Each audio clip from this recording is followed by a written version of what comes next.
Once again welcome to my channel सैन study Mantra. आज के इस वीडियो में हम बात करने वाले हैं अपनी नेक्स्ट टॉपिक के बारे में, जिसका नाम है बेनिफिट्स ऑफ सिस्टम अप्रोच। इससे पिछली वीडियो में हमने प्रॉब्लम सॉल्विंग अप्रोच के बारे में बात की थी कि हम किस तरीके से सिस्टम अप्रोच से प्रॉब्लम को सॉल्व कर सकते हैं, और इस वीडियो में हम बात करने वाले हैं कि सिस्टम अप्रोच को अपनाने के क्या क्या बेनिफिट्स हैं। System approach has many benefits because it gives a bigger picture and focuses on how different parts of a system work together. ठीक है, सिस्टम अप्रोच को सबसे बड़ा बेनिफिट यही होता है उसको यूज करने का कि हमें एक बड़ी पिक्चर मिल जाती है कि एक पूरा सिस्टम कैसे काम कर रहा है, साथ के साथ कैसे एक दूसरे के साथ अलग अलग कंपोनेंट्स मिलकर इंटरेक्ट कर रहे हैं और वर्क कर रहे हैं, फंक्शन कर रहे हैं, वो हम इजीली अंडरस्टैंड कर पाते हैं। सर में इसके मेजर बेनिफिट्स की बेनिफिट्स आपको नीचे दिए गए हैं। पहला है प्रॉब्लम सॉल्विंग।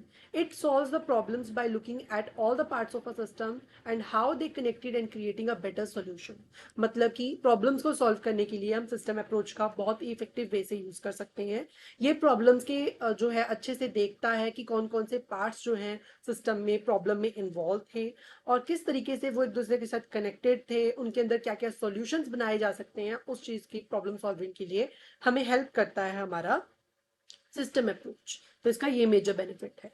नेक्स्ट है better coordination. By looking at the different parts depending upon each other, it improves the teamwork and ensures everything works smoothly।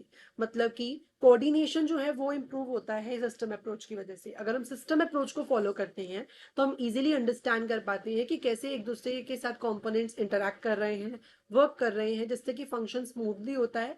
तो बेटर कोऑर्डिनेशन के लिए भी हमें सिस्टम अप्रोच को फॉलो करना जरूरी है। नेक्स्ट है improved decision making. Improved decision making मतलब कि डिसीजन मेकिंग जो है वो अच्छे से हो सकेगी और लॉन्ग टर्म सॉल्यूशंस को हम सॉल्व कर पाएंगे, जो कि हमने किसमें पढ़ा था, सिस्टम अप्रोच के में भी हमने ये पढ़ा था कि हम लॉन्ग टर्म सॉल्यूशंस को इफेक्ट में ला सकते हैं और जो हमारे डिसीजन होंगे वो इफेक्टिव बन जाएंगे, क्योंकि हम सिस्टम को as a single whole component लेकर चल रहे हैं, जिससे कि इन्फॉर्म्ड डिसीजन या इम्प्रूव डिसीजन जो है वो लिए जा सकेंगे। नेक्स्ट है अडेप्टेबिलिटी।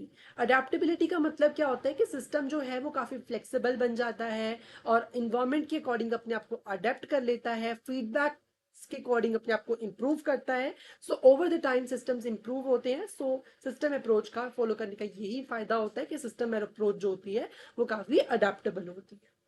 नेक्स्ट है प्रिवेंशन ऑफ न्यू प्रॉब्लम्स। मतलब कि जो हमारी प्रॉब्लम्स हैं उनको शॉर्ट टर्म के लिए सॉल्व नहीं किया जाता, बल्कि लॉन्ग टर्म के लिए जो प्रॉब्लम्स हैं उनको भी इफेक्टिवली सॉल्व किया जाता है ना सिस्टम अप्रोच, जो कि हम सिस्टम अप्रोच में पढ़ के आए थे। ठीक है, उसमें लंबी लंबी बड़ी बड़ी प्रॉब्लम्स जो हैं उनको आप सॉल्व कर सकते हो इजीली, और नई प्रॉब्लम्स को आप लॉन्ग टर्म के लिए अभी से फिक्स कर सकते हैं। जब आपकी छोटी मोटी प्रॉब्लम्स चल रही है तो उनको लॉन्ग टर्म के लिए फिक्स कर पाते हैं थ्रू द सिस्टम अप्रोच। तो न्यू प्रॉब्लम्स जो है वो अराइज होने का खतरा काफी हद तक कम हो जाता है by using system approach. Long term solutions, जो सिस्टम अप्रोच है उसको इस्तेमाल करने का यही मेजर फायदा है कि वेल ओवर टाइम जो हमारा सिस्टम है वो इम्प्रूव होता रहता है। क्विक फिक्सेस के थ्रू हमारा सिस्टम जो है वो इजीली चेंज हो जाता है, अडेप्ट कर लेता है इन्वायरमेंट के अकॉर्डिंग अपने आप को, जिससे कि सिस्टम अडेप्टेबल हो जाता है। और लॉन्ग टर्म में हमारे सॉल्यूशंस के लिए, मतलब लॉन्ग टर्म जो भी प्रॉब्लम्स आएंगी उनको इजीली छोटे मोटे फिक्सेस करके ठीक किया जा सकता है थ्रू अ सिस्टम अप्रोच, और लंबी लंबी अप्रोच को हमें फॉलो करने की जरूरत नहीं है।